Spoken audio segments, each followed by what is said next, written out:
What's up, y'all? This is Bo, and today we're going to be taking a look at a highly anticipated release, the 2024 edition of the Mobula 6. A direct successor to the OG Mob 6, and one of the best-selling bind and fly whoops of all time. There's a lot of changes in this one, and a lot of good changes in my opinion. We're going to go over them all. We're going to do some testing on the bench. We're also going to do some flights, and yeah, just kind of put it through its paces and see how it holds up. Now, I don't say this about every quad that I review on this channel, but this might be, just might be, the best bind and fly whoop of 2024. FBI, open up!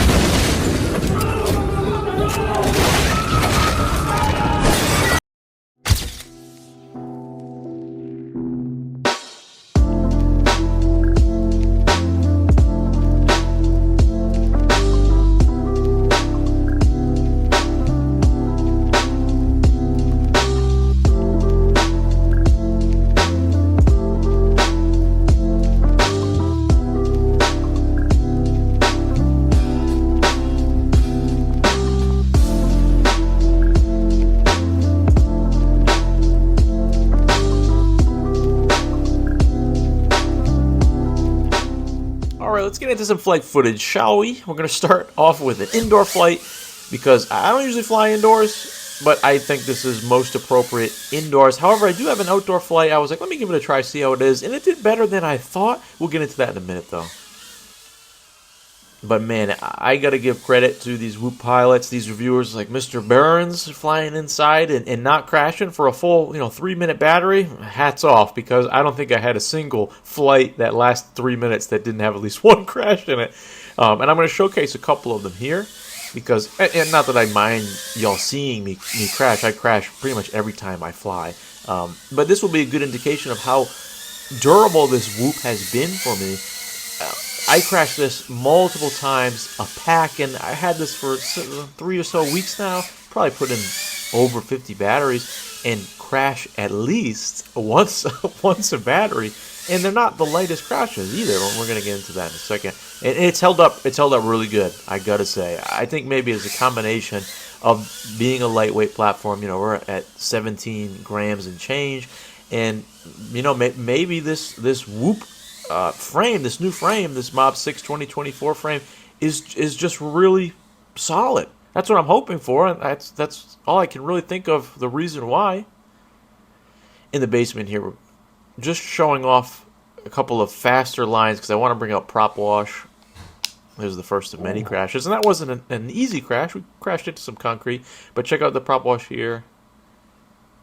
See a little bit there. My props are beat up and those turns aren't the best, but overall this tune was pretty darn good. This whole platform was very impressive to me. And we're going to get into some of my concerns about the build later. More precautionary than anything else. I couldn't really find too much wrong with this thing. But stick around for that, because we are going to go over the build. And let this kind of show you that I'm trying to utilize as much of the space as I can, but I don't have a really big space to fly in here. And a lot of the times when I'm flying whoops just for fun, I'm just staying in this living area. I'll put up a couple gates like this TGS and other things, and I'll spend most of my packs in here. 5, 6, 10 packs, just kind of messing around with obstacles. You do not need a lot of space. So, if your house is similar to mine, small or bigger, it doesn't really matter. You can have fun with these whoops no matter what space you have.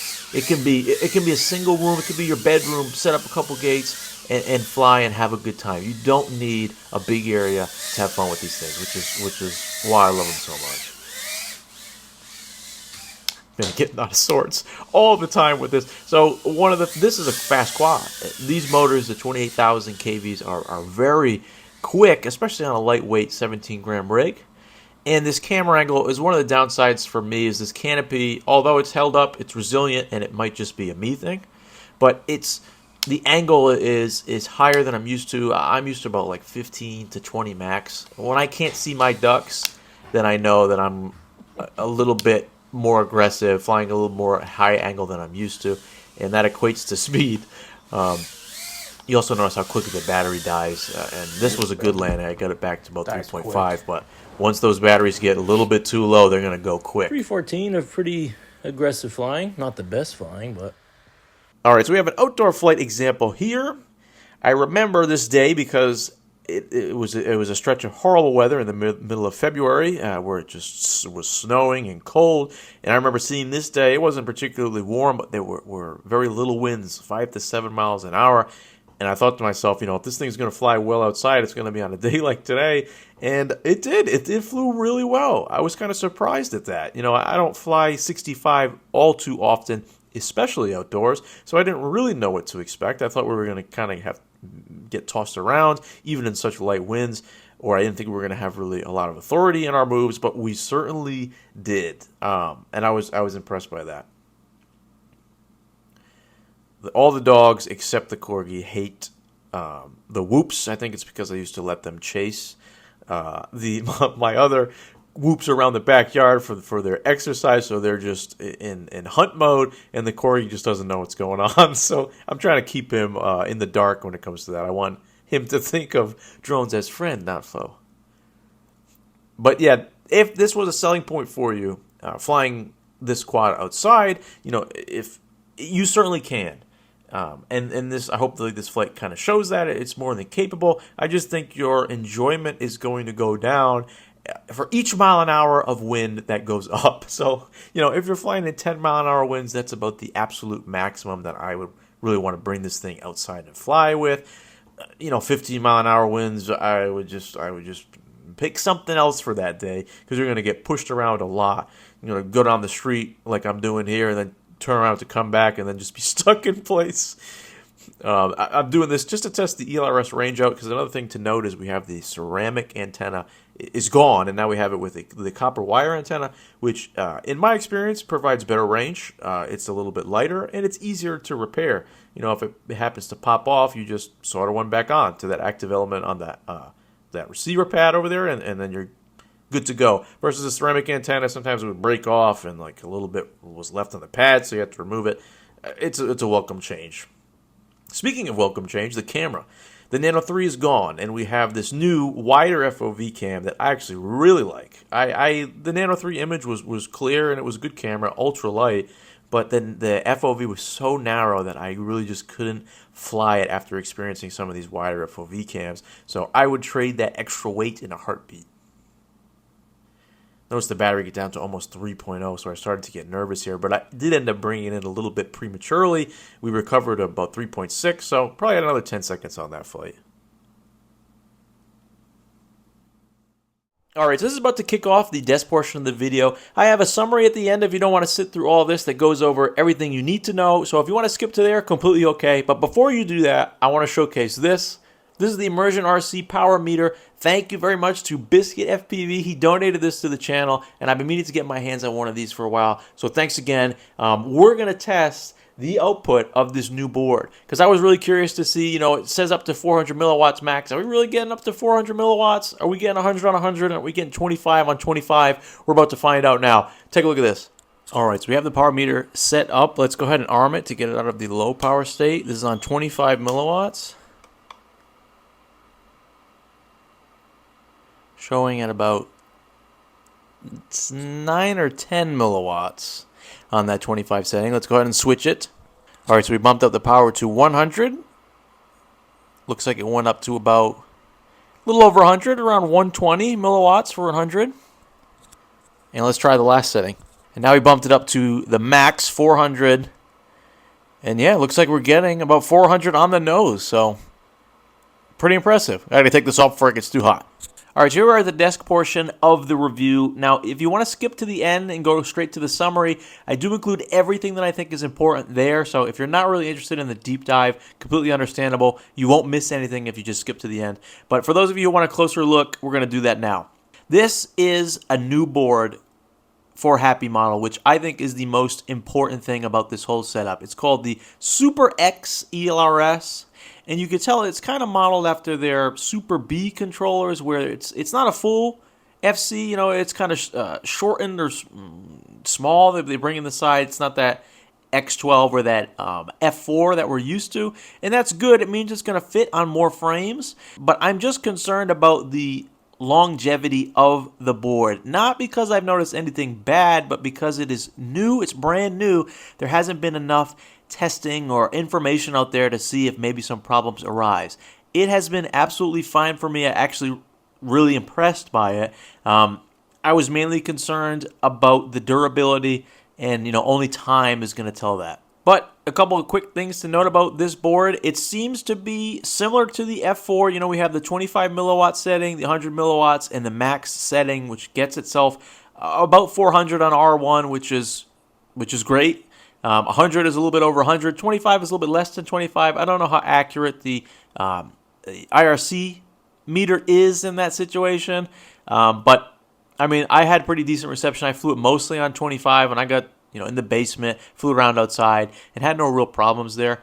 It does have UR ELRS. They ditched SBI, which means you can update ELRS independently, which I think is a win. And it comes stock with the copper antenna, which I think is a lot better than the ceramic antenna. Not only do those ceramic antennas tend to break off on any hard collision, but you get better performance out of the copper wire antennas as far as range goes, and they're really easy to fix. You just, if it comes undone, you just solder it back up to the active pad, and you're good to go. Now, there are no plugs on this version of this FC, which some people may not like and some people may like. I'm curious to know what your opinion is on that. Do you like having no plugs and direct solder, saving a little bit of weight, or do you like the convenience of plugs?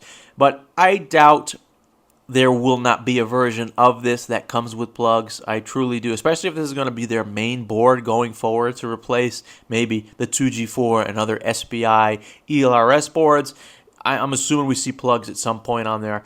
And I'm just mainly concerned about the durability. Only time will tell. This board did short out a couple of times on me upon hard crashes, which isn't the best. It's not the most confidence inspiring, but maybe it won't be anything more than that. It always comes back in about a second.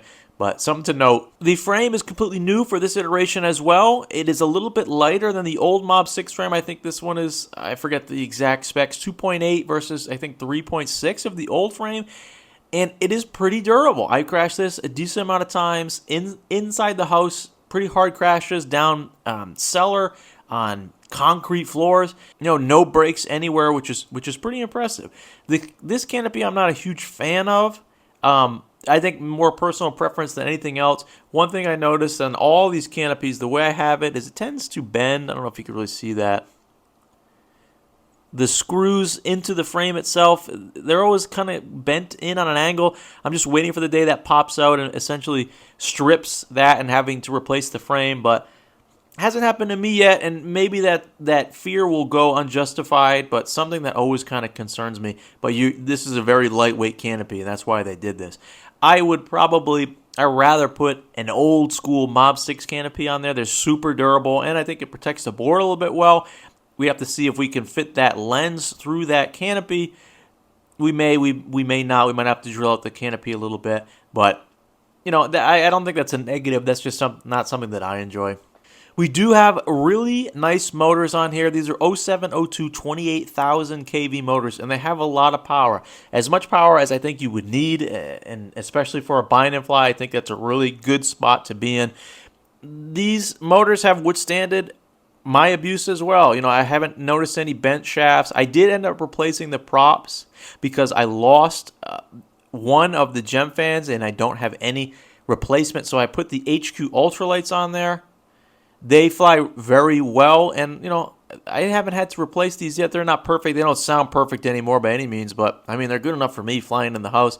One important thing to note about the HQs is that they press almost to the bottom. You probably can't see it. Almost to the bottom of the shaft there, which will help us reduce some direct impacts or maybe the bending of the shaft if the prop is sitting a little bit higher up. I couldn't push the gem fan props all the way down, so that's kind of a negative to those. I haven't tried bi-blades on this.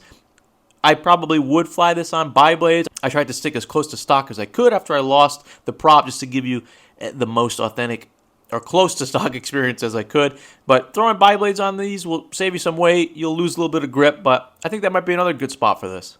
We do have an A30 connector stock on this Whoop, which is a big win. One thing I had to do is I had to 90 degree the connector because when I use the stick batteries like this, Weebleed stick battery, for example, it did fit. But I had to really bend the wire, and it just felt like the whole connector was under tension. So I didn't like that. I just removed the shrink tubes, desoldered the connector. I then put it 90 degrees. It looks like the connectors are exposed, but Dan actually taught me this. Dan from Highgow. You just throw E6000 on those connectors. It's going to keep them from moving and also insulate them so they can't touch one another. This works for me. I don't know. I know it doesn't look pretty, but it's worked for me ever since, and I'll probably keep running it that way. The camera is also new. It is heavier than the Nano 3 for sure, but the FOV is a lot bigger on this camera, and I prefer that. I like a larger FOV. The Nano 3 is just way too narrow for me. And although this is heavier, I think it is a good trade-off. If you wanted to replace the cam, you certainly could, but you have to solder it up. If you threw a Nano 3 on there, you can use the traditional mob canopy as well and have that extra bit of protection. You might gain back the weight that you're saving from using a lighter camera in the heavier canopy, but overall, a really resilient whoop that I found so far, and I hope this board holds up. If this board holds up and, 6 months down the road after I continue to abuse it, it's still going strong, this is my go-to board from here on out. I like the fact that it's direct solder. I wish there was a plug option, to be honest, as well. I would put that on some of my freestyle rigs because I like to change out motors, especially if I ding them up, and I don't mind a little bit of the extra weight. But it is nice to have this as an option, as little weight as possible, and the direct solder motors. I'm sure the racers are going to love that. But yeah, a nice build. Happy Model has done it again.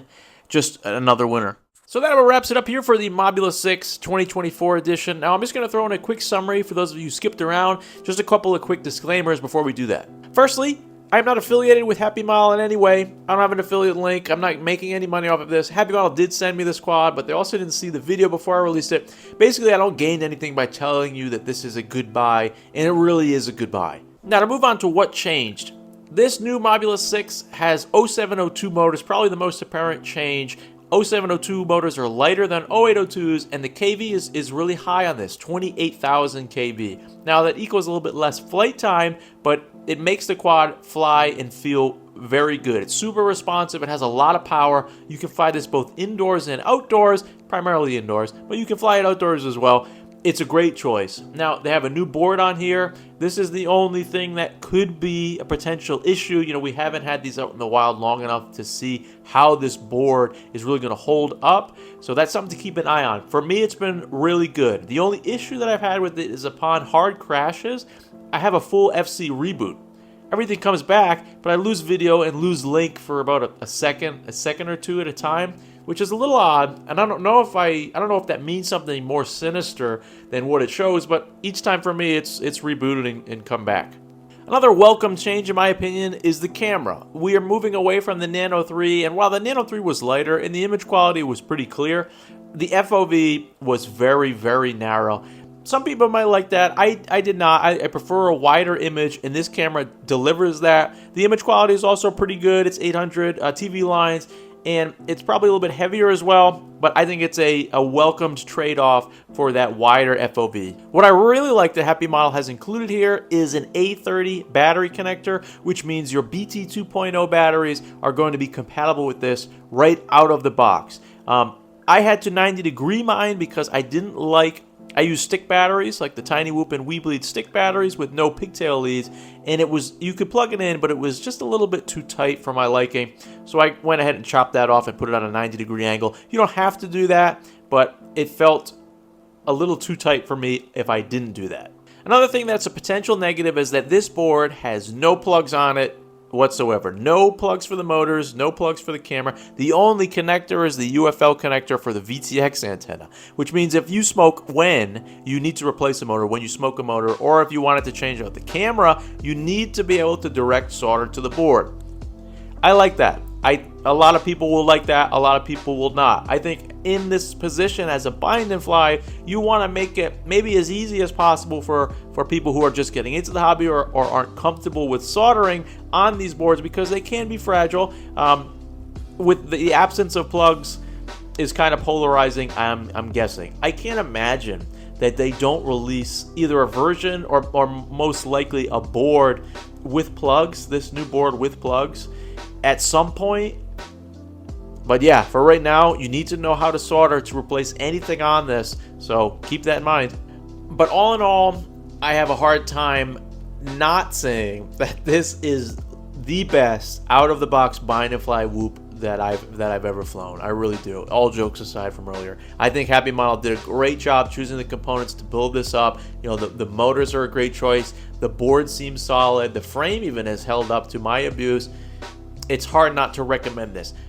The only warning I could give is that this board is new. We've yet to see how durable it is. There may be some potential issue that no one's run into yet, that, you know, 3 months down the line something catastrophic starts happening to everyone's boards. I don't know. I don't think that's going to be the case. You know, when there are issues with boards, the Diamond, you can kind of see it right away. And out of all of the reviewers and the people I know that have this quad, that hasn't been the case yet. Just as a little bit of a warning, but I really want to say that you're safe. Okay, I'm done. I covered everything I wanted to cover. Great experience. Happy Model. Done it again. What I want to hear from y'all is, what do you think about the board not having any motor plugs? Do we like that decision? You know, we maybe save a little bit of weight, have a better connection to the motors, but, you know, is it worth losing the convenience of just plug and play, swapping them out whenever one goes bad or we want to switch them out? I think we might be polarized on that, and I want to see if it's 50-50 or maybe it's leaning one way or the other. Either way, it's been Mo. Thank you very much for watching, and I'll catch you on the next one.